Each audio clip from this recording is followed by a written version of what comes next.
The list of the contrast of things between what the former First Lady Imelda Marcos and the statements based on the personal experience and the visual and records, facts, and evidence are numerous.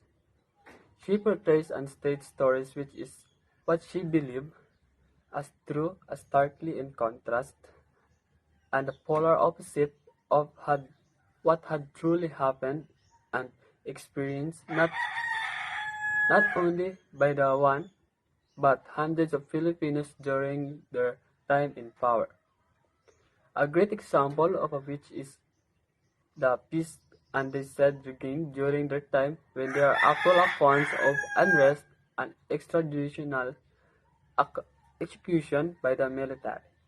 Another example is how their time was a golden age and that human rights were exercised when it's true. Freedom of speech was not limited but tempered down by force and installing fear.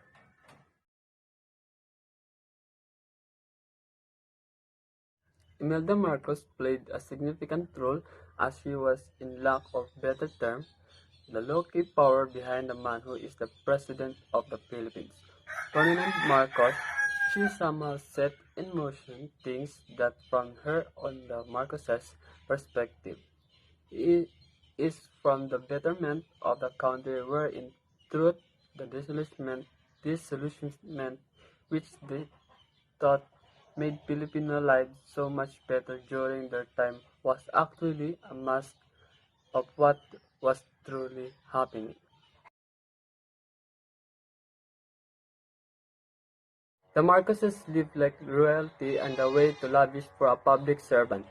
They built houses and brought properties here and abroad. They have assumed that the government funds were there since they were the people who ruled during that time. There were jewels and art pieces within their collection that they do not have to definite businesses that have been established long enough or had been run for decades, which may have justified the wealth they have accumulated in a very short span of time. Is proof enough has to be even questioned where they might have accumulated them.